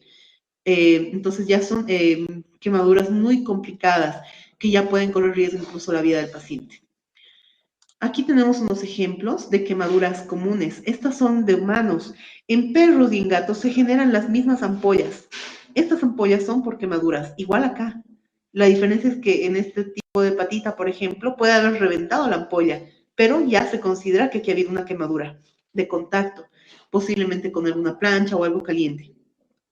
Acá, una mordedura o una lamida a algún artefacto caliente que le ha provocado la eliminación prácticamente de la primera capa lingual. Entonces, son perros. Los perros son bastante explorativos y pueden generar este tipo de lesiones tan fácilmente. En las parrillas, por ejemplo. Las parrillas, que mucha gente se realiza parrillas en la casa, tienen el carbón quemado ahí caliente con los jugos de la carne, los perros van, le meten la lamida y obviamente tienen este tipo de problemas también. Esas son situaciones que pueden presentarse no solo en una casa común, sino que pueden presentarse también en la calle. Y es a ellas, ¿no? A las que también tenemos que estar pendientes y ver y evaluar esas cosas. ¿Cómo se reconocen estas situaciones? Principalmente el enrojecimiento del lugar, porque incrementa la temperatura del sector por el proceso inflamatorio. Se generan las ampollas, ya sean intactas o ya pues prácticamente abiertas, como en este caso. Dolor intenso en el lugar, porque se genera el proceso inflamatorio, se genera una lesión ya a nivel de piel bastante crónica, intervienen lo que son las células nerviosas del dolor, en este caso, entonces hay mayor dolor. La hipersensibilidad, no se dejan tocar fácilmente el sector porque es mucho el dolor que sienten. Y obviamente la más común es la piel quemada, carbonizada y la caída de pelo en el sector. Esto, por ejemplo, es algo que se ha visto cuando intentamos dar calor a un animalito. Un ejemplo, encontramos a un animalito en la lluvia, todo mojado, lo intentamos secar, queremos darle calor y utilizamos estas bolsas de agua caliente, muy caliente, que pueden llegar a generar, quemarles la piel. No nos damos cuenta porque el animalito está tal vez en shock, puede expresar lo que está sintiendo en ese momento, entonces nosotros le ponemos estas cosas y podemos generarle una quemadura de primer grado, hasta de segundo y tercer grado se ha visto. Así que mucho cuidado con el brindar calor con este tipo de artefactos porque podemos lastimarlos, ¿no? Y generarles el quemar la piel. Siempre un producto, mejor dicho, una combinación de agua tibia para propiciar calor sin que genere lesiones en la piel. Otro problema que se ha visto con esto son las secadoras. Cuando en casa, por ejemplo, los bañan y los secan con secadoras caseras, pegan mucho la secadora hacia la piel de los perros o al pelo y esto provoca lesiones prácticamente de quemadura de primer grado, porque hay mucho acercamiento y es una temperatura caliente la que genera este tipo de reacción en la piel. Entonces hay que hacerlo a cierta distancia, no se puede hacer algo muy cerca con ellos. ¿Qué hacer en estos casos y qué no hacer nuevamente? Cuando estamos frente a un tema de quemaduras, retirar la fuente de la quemadura. Si es fuego, si es agua caliente, si es la plancha, si es la secadora, cualquier cosa que le esté propiciando calor, hay que sacarla. Enfriar la zona no con agua fresca ni helada, porque puede haber también un shock térmico. Tiene que ser un agua tibia o una toalla mojada con agua tibia para propiciar frescura en el lugar y provocar que la temperatura solita baje de temperatura, que no se mantenga fría inmediatamente, porque eso le puede generar dolor inclusive. Cubrir con una gasita estéril el sector de la herida sin presionar, solamente para proteger y posteriormente llevarlo al veterinario. ¿Qué es lo que no se debe hacer? No aplicar pomadas, no hielo, no remedios caseros, no cremas, no reventar las ampollas si es que las tienen ahí disponibles como las de la imagen anterior y no dejar al animalito sin supervisión porque este tipo de quemaduras de tercer grado especialmente pueden provocar otros signos más serios, donde hay animalitos que pueden llegar a perder la vida inclusive. Entonces no se los puede dejar así esperando solitos, hay que irlos vigilando en el transcurso de las horas en lo que se los lleva al veterinario. La RCP, que es algo importante, es una actividad que se tiene que realizar. Prácticamente es algo que ayuda muchas veces a salvar vidas antes de llegar al veterinario incluso. Y son situaciones que no siempre se las realizan, pero nunca están de más, nunca están de más y pueden ser necesarias en cualquier momento, entonces hay que conocerlas. En el caso de bomberos, etcétera, ellos ya tienen, o mejor dicho, ustedes ya tienen una capacitación bastante amplia con los humanos. No varía tanto con los animalitos, solamente varía en el tema de la posición, la cantidad de presiones y un ritmo relacionado al ritmo cardíaco que ellos también tengan. ¿Para qué sirve en este caso? Nos ayuda a restaurar la respiración y obviamente los latidos cardíacos cuando el animalito ha dejado de respirar o la circulación sanguínea haya disminuido. Por ende, un paro cardiorrespiratorio. Evitar el daño cerebral por falta de oxígeno. Si ese animalito prácticamente dejó de respirar, inmediatamente ya se empieza a producir un daño cerebral. Pero la idea es que no se consiga inmediatamente, que nos dé tiempo todavía de hacer algo. Entonces, el RSP es la mejor técnica para intentar ayudar. Ganar tiempo mientras se transporta al animalito al veterinario o viene algún veterinario a atenderlo. Es una situación de emergencia inmediata. Esto provoca un paro cardiorrespiratorio. Se genera una asfixia o obstrucción, mejor dicho, se puede presentar principalmente un paro cardiorrespiratorio cuando hay una sobredosis anestésica o hay medicamentos que puedan provocar un paro cardiorrespiratorio. Se produce en ahogamientos.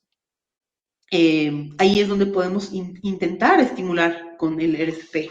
La asfixia o obstrucción de la vía aérea cuando hay una obstrucción completa de la vía aérea en este caso.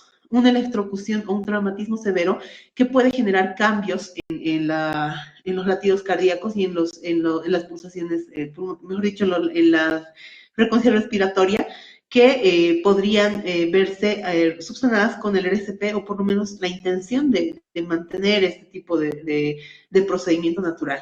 El envenenamiento o la intoxicación también puede ser resuelto a veces con una RSP porque hay productos tóxicos, como han visto, que pueden generar un paro cardiorrespiratorio. Dependiendo la cantidad de tóxicos, pueden generar este tipo de sintomatología y la RSP nos puede ayudar también en esta situación. Cuando hablamos de una RSP, no estoy segura si en el tema de bomberos también se toma en cuenta esto, pero por lo menos en animalitos sí se siguen los 3 pasos. Cuando el animalito no respira y tiene el pulso débil o el pulso ya anulado, se manejan 3 pasos. El paso ABC. El paso A es evaluar la vía aérea, comprobar que no haya objetos en la boca que puedan estar provocando la obstrucción respiratoria y por ende el paro cardiorrespiratorio. Extender el cuello y mantener la boca abierta para que el animalito pueda eliminar y mantener la oxigenación que debería para proceder en el RSP. El paso B, la respiración. Se intenta soplar suavemente por la nariz, intentando suministrar algo de oxígeno a la parte pulmonar del animalito y se le cierra la boca para que este aire se pueda mantener en el sector. Una respiración se puede producir cada 3 a 5 segundos. Observar si el pecho se va a presentar o se eleva para poder mantener la RSP. La circulación, en este caso, la circulación nos va a permitir las compresiones torácicas nos van a simular un proceso circulatorio y obviamente respiratorio, que tendrían que ser, por lo menos si son cardíacas, entre 100 a 120 pulsaciones por minuto. Entre el gato y perro pequeño, mucho va a depender cómo sea la forma en la que se realice este tipo de presión torácica para generarle la RSP, porque no es lo mismo hacerle la RSP a un gato que pesa unos 4 o 5 kilos, un gato grande, a comparación de un perro grande como un pastor alemán. La fuerza y la intensidad es distinta, entonces tenemos que evaluar esa situación también en el momento. Cuando es un perro mediano, grande, etcétera, nos podemos ayudar con las 2 manos sobre el pecho para poder realizar este tipo de técnica. Continuar por unos 10 a 15 minutos hasta que el animalito pueda respirar o llegue al veterinario. Si no podemos hacer nada, el paciente no puede prácticamente estimularse por sí solo durante estos 10 minutos por lo menos, es un paciente que no logra sobrevivir. Entonces tenemos todavía ese tiempo, ese lapso de 10 minutos para poder intentar que el animalito pueda respirar por su cuenta. No lo logramos y es un paciente que no logrará sobrevivir. Aquí hay ejemplo de 2 posiciones típicas comunes que se han visto en el RSP. El ejemplo que les decía de los gatos y del perrito, ¿no? El gato, por ser de anatomía un poco más pequeña, nos permite realizar un RSP incluso con una sola mano. Y en el caso de los perritos, con 2 manos. Es una posibilidad también. Hasta ahí el tema de las preguntas, bueno, el tema de las diapositivas. No sé si tienen alguna duda en este momento o podemos pasar a ver algunas imágenes tal vez y después de eso eh, podríamos verlo. ¿Les parece?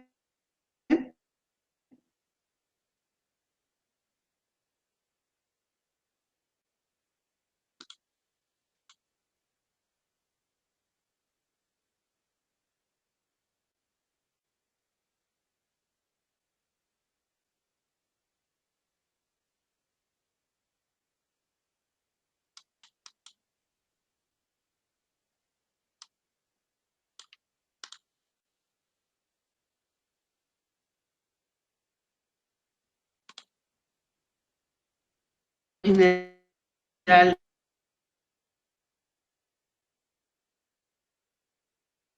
en una consulta de emergencia.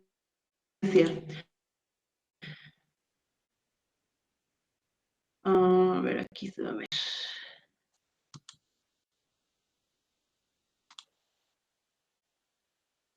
Ahí. Por ejemplo, este tipo de lesiones por quemadura, mucho tiene que ver cómo se evalúe al paciente, qué es lo que se vea. Aquí, por ejemplo, se ven ya heridas, se ven erosiones,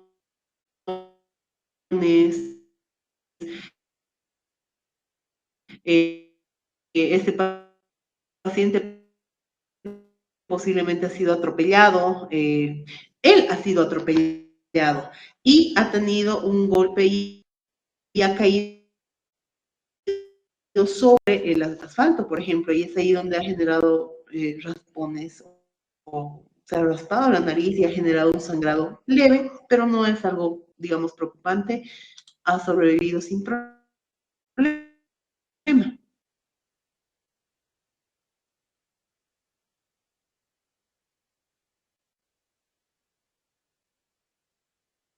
Este caso, por ejemplo, aquí se puede ver un caso típico, es el mismo, porque ha sufrido un cuadro bastante fuerte de un choque, pero ha estado estable, solamente que ha generado hemorragia. O sea, a esto me refería con la evaluación de las mucosas. Y obviamente algunas petequias en algunos sectores que corresponden por el choque que ha tenido en ese sector.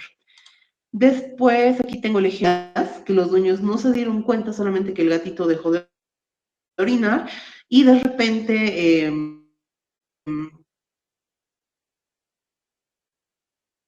les llamó la atención algo que vieron ahí, lo trajeron al consultorio y se dio que hay una necrosis en la punta del pene, la que no le permitía orinar. El gato estaba sin orinar unos 2, 3 días, se ha generado una obstrucción. Logrado avisarles a los dueños es que logren lubricar un poquito al estar ahí expuesto, genera cierta resequedad. Y eso complicaría el órgano, ¿no?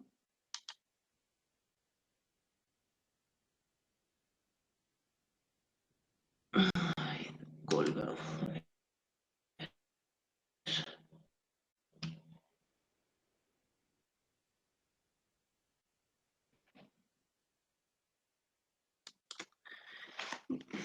Está pesado, un problema de necrosis bastante crónica, entonces ya no se ha podido salvar el pene y se ha tenido que proceder a una técnica quirúrgica. No había otra opción. Después, una rama, que es una madera que se le ha ingresado en el sector por escapar de otros perros, y obviamente ha dejado todo, por lo menos ha podido realizar esa técnica en el animalito hasta llegar a la consulta. De ahí ya nosotros hemos procedido a la limpieza del lugar, a otro tipo de atención, que sí ha sido, es un absceso superficial que se ha producido por un del sector, prácticamente la pata casi necrosada, entonces se tenía que hacer una limpieza general, revitalización del tejido y bueno, por lo menos ha habido la posibilidad porque el dueño que ha podido atenderlo o asistirlo, le roció lo que es la lidocaína, que es lo que le hemos indicado, para que no sienta tanto dolor y nosotros hemos podido proceder a atenderlo.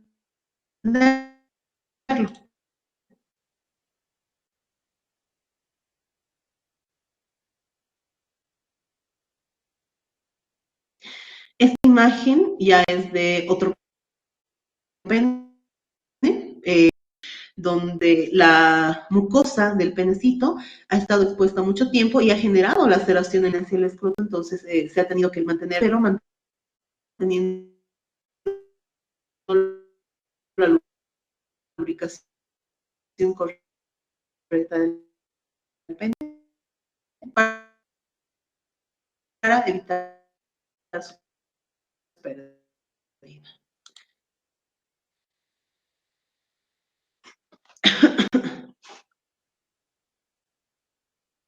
Esta es una imagen en la que no ha sido una emergencia ni urgencia. Urgencia, sí, porque ya empezaba a generar una hemorragia de urgencia porque había hemorragia. Estaba sangrando demasiado. Cuando realizamos la evaluación principal, tenía una masa tumoral, entonces, que tenía.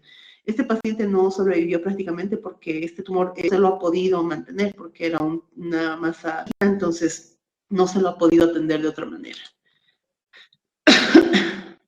Estaba con piomía seca que no se ha abierto prácticamente, pero el tutor o la persona que la auxilió era una señora que ha visto secreción vaginal, era una perrita que estaba en la calle, tenía el abdomen inflamado, pensó que estaba preñada. Cuando le hacemos la ecografía, si se puede evaluar aquí, tenemos dos monedas, esta es de un boliviano, para poder ver más o menos el tamaño de la masa, mejor dicho, del útero, a comparación de la moneda, era bastante grande, la perrita era una chapi pequeña. Aquí, a ver. Esta es una gatita, les ha llamado la atención a los dos. La trajeron al consultorio y dilatado. Vimos mediante ecografía que tenía el primero de ellos, entonces la gatita no pudo expulsar a los cachorros y ya se consideraba un tema de emergencia en el mejor momento porque pudimos salvar a este primer cachorro. Él no se quedó con el primer cachorro.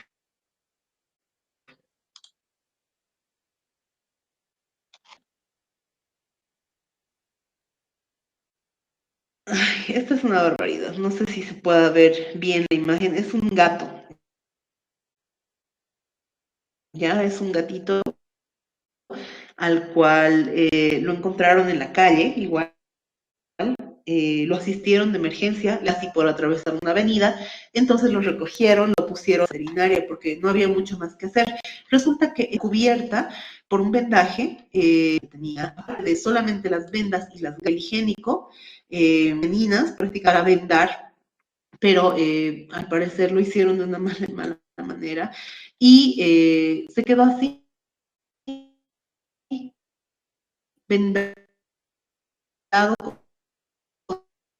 con ese tipo de artefactos o de productos y le provocaron la necrosis de la pata al gatito, a tal punto que había perdido prácticamente aquí no se podía hacer nada, no iba a sobrevivir a una anestesia porque esto ya merecía una amputación por el tipo de lesión que ha tenido, estaba bastante necrosada en términos, lo así se la brindó porque él entonces ha sido aceptable en ese caso. Aquí otra imagen, a ver, ay, ya. Este es un Yorkie chiquitito, un animalito pequeño, que llegó de emergencia, de urgencia llegado. Pero porque la dueña nos indicaba que había tos, que estaba un poco incómodo, no podía comer, etcétera. Cuando realizamos palpación, primero fuimos por el rayos X porque no había algo que indique algo digestivo mediante ecografía. Entonces, en el rayos X nos percatamos que había un hueso en la garganta.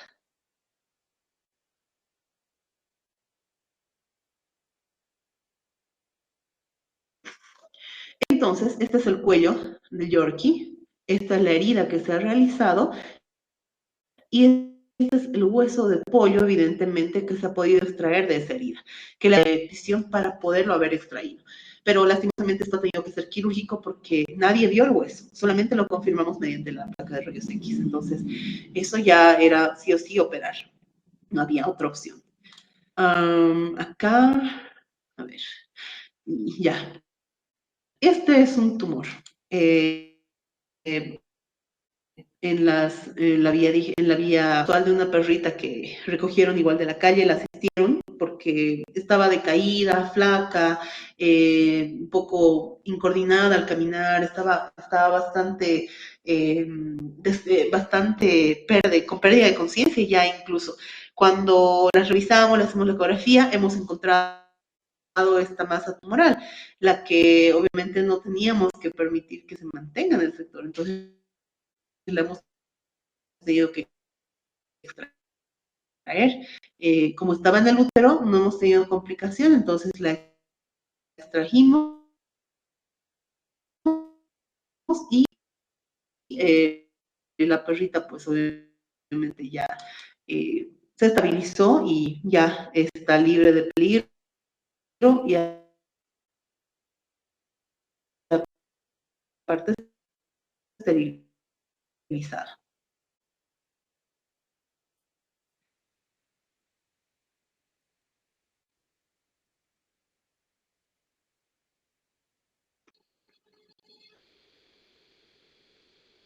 Ay, este del gato, a ver. Acá tenemos un caso de un gatito que presentaba hemorragia. Los dueños lo trajeron de emergencia porque estaba sangrando demasiado.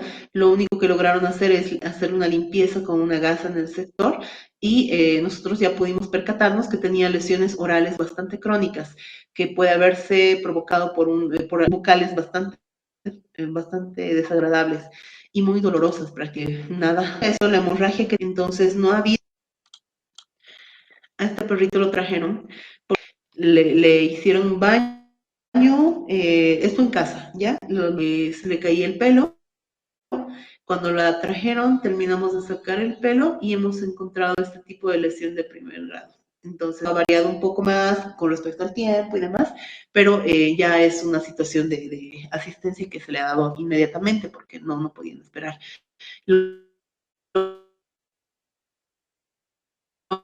único que se veía era el pelo un poco apelmazado, con secreciones, porque le hicieron una limpieza con agua oxigenada, cosa que no debían haber hecho en ese instante. Se les dijo que no, pero en su desesperación le realizaron la limpieza y provocaron prácticamente que se pierda tejido vital todavía que podíamos tener en el sector, que podía ayudarnos a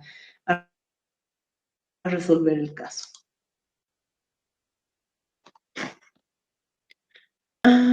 Este caso, a ver.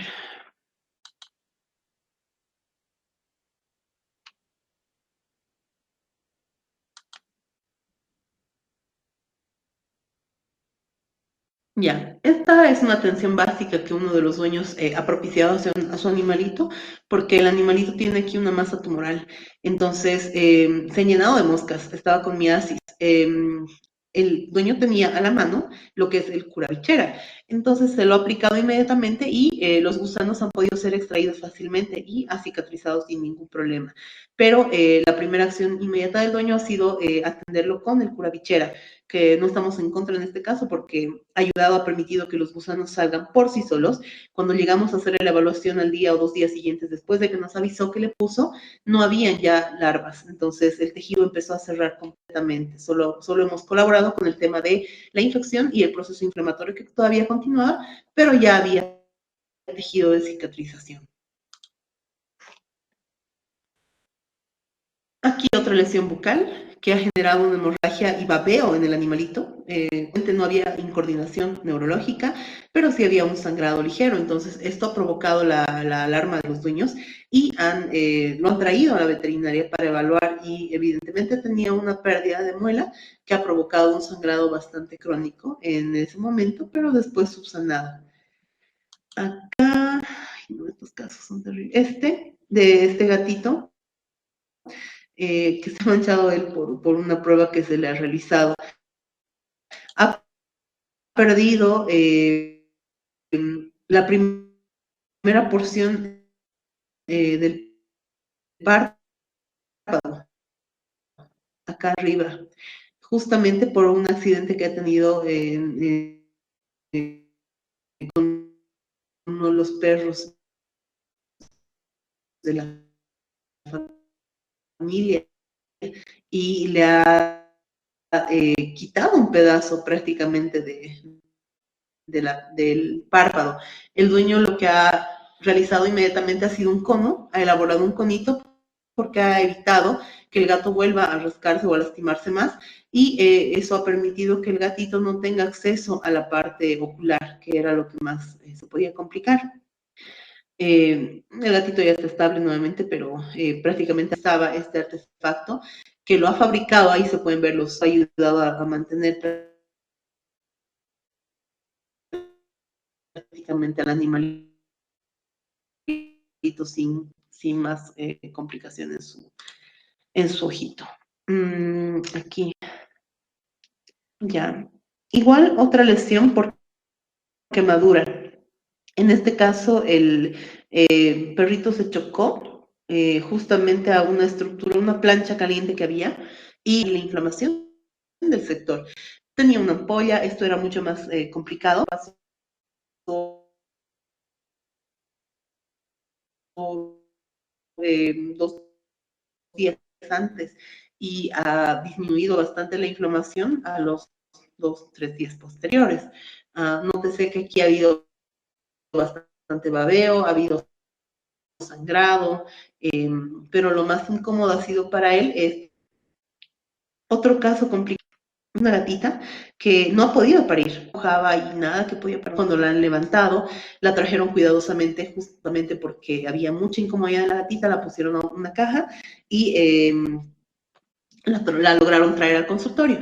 Cuando evaluamos, resulta que ha habido un vaciamiento del útero, estaba evidentemente preñada, pero todo el contenido uterino se ha dispersado en la cavidad abdominal, lo cual ha provocado muerte de la gatita instantáneamente porque no se ha podido atender en su momento, los dueños no sabían que estaba preñada y obviamente se dieron cuenta cuando habían contracciones y no había resultado de ningún gatito nacido. Entonces, al haber vaciamiento del útero, el cachorro y todo el contenido uterino prácticamente se expandió en toda la cavidad abdominal. Así que es una situación de emergencia que a veces ellos no conocían y prácticamente ha provocado la pérdida de la gatita también. A ver, eso con respecto a los casos los que se nos han complicado también por distintas situaciones. ¿Hay alguna duda tal vez?